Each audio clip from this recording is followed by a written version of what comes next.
Hey guys, and welcome back to another episode of Let's Talk Liverpool.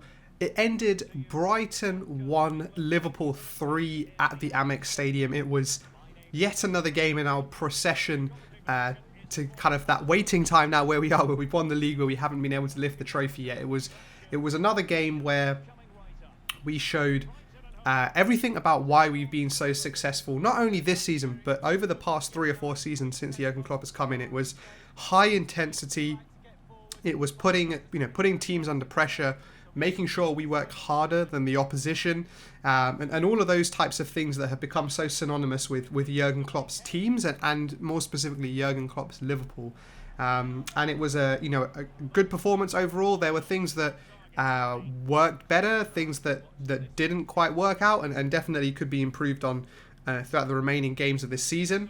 But all in all, it was a positive performance. It was kind of something we've been waiting to see. Obviously, we had the big result against Crystal Palace, but other than that, we've kind of been a little bit lethargic, not necessarily as clinical as we were before the lockdown. And it was kind of just going back to a bit more of what you expect from Liverpool, that kind of early high press, get goals early, put the other team under pressure, all of those types of things.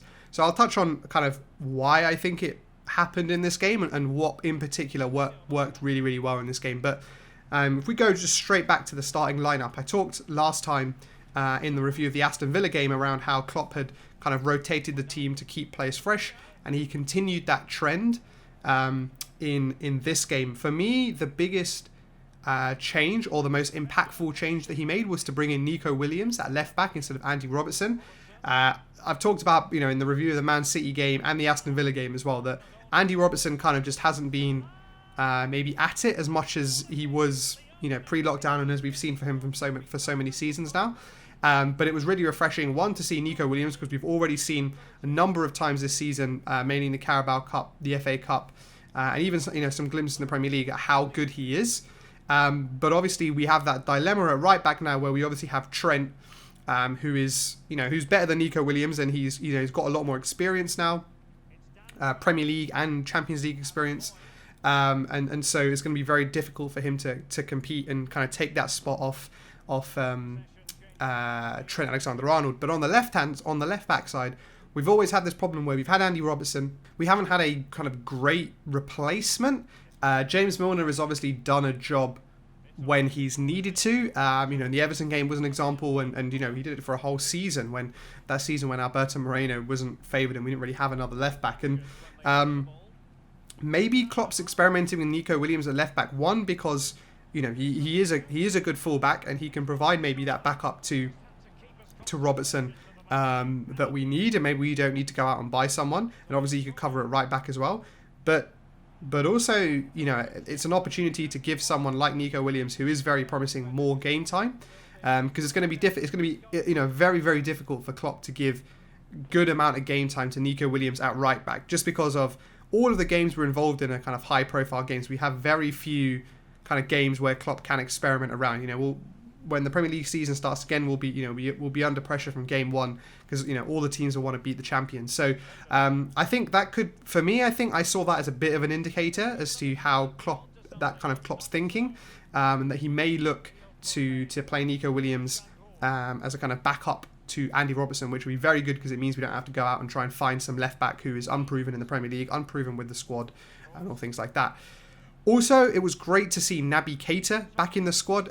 If you haven't watched or heard the Aston Villa episode, I talked there. My shout out to Klopp was to keep giving Keita chances. We saw his fantastic assist, and Liverpool had since released a video which showed kind of some really interesting angles of what Keita saw, and it just made the assist even better. Like, he kind of threaded a gap that didn't exist, and so I was really happy and pleased to see him start again, because he'd showed in the Aston Villa game how important he can be in between getting between the lines in an attacking sense, but we saw a different side to his game against Brighton, which was equally as impressive. Oxlade-Chamberlain was also given another chance. Again, I'm a big fan of Oxlade-Chamberlain, and I'm glad that Klopp's giving players like him a chance. Obviously, he hasn't had that consistency of starts throughout the season. He did have some few injury problems as well.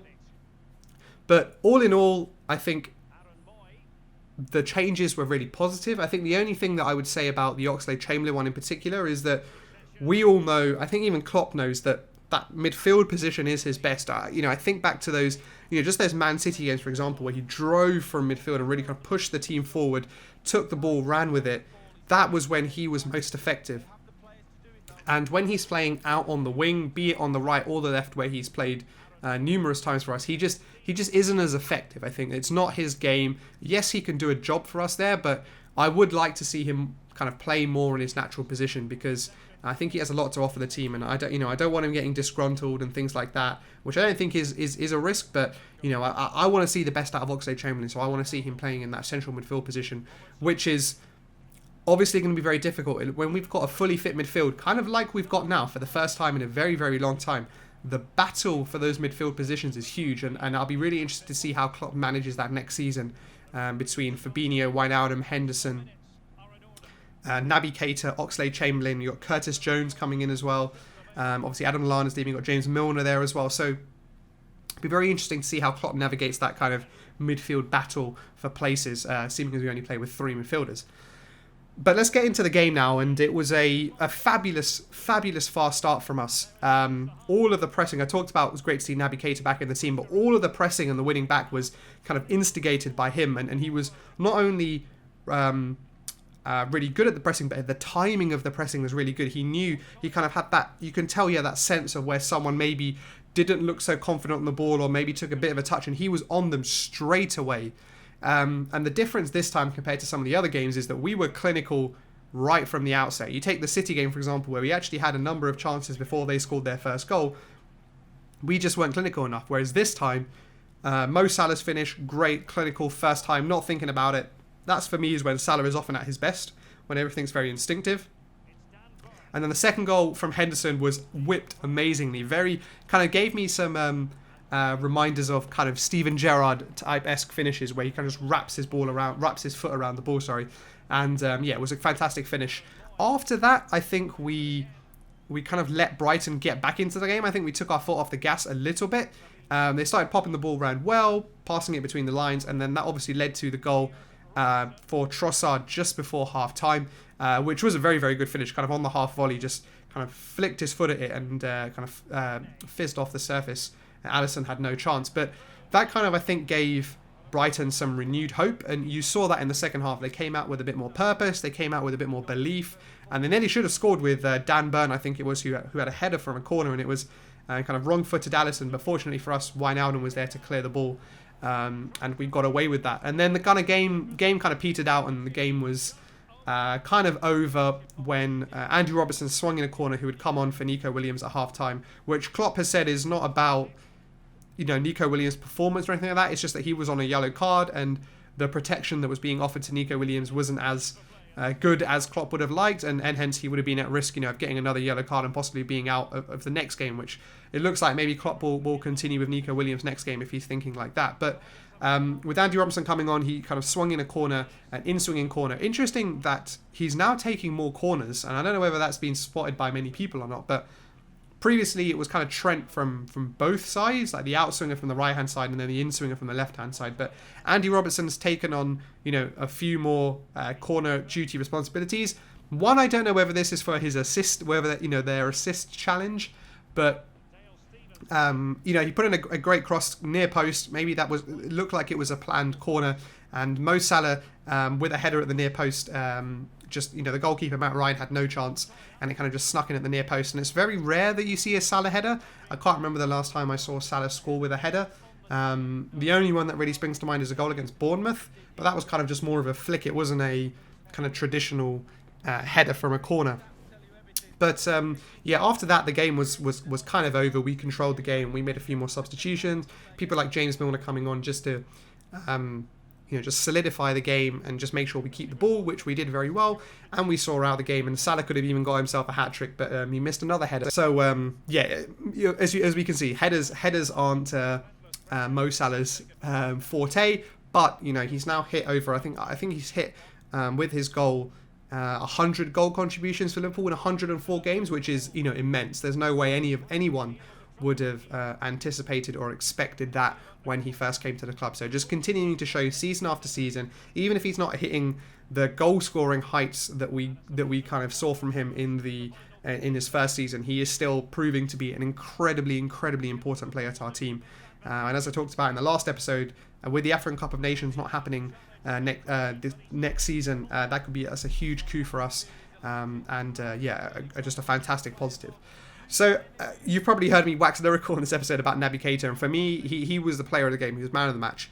He epitomised everything that makes a great Jurgen Klopp team, and he was just at the heart of everything that went well and everything that we did good against Brighton. So shout out to Naby Keita. Again, want to see him continuing to play. I think the thing that we haven't seen for him is consistency, mainly because of fitness issues. So now that we've kind of got this mini season, let's say, it's great to see him getting kind of a continued run of games. And obviously, as I always do, guys, we end the episodes with a shout out to Klopp, and it's kind of something I mentioned right at the beginning, and it's particularly around Alex Oxlade-Chamberlain.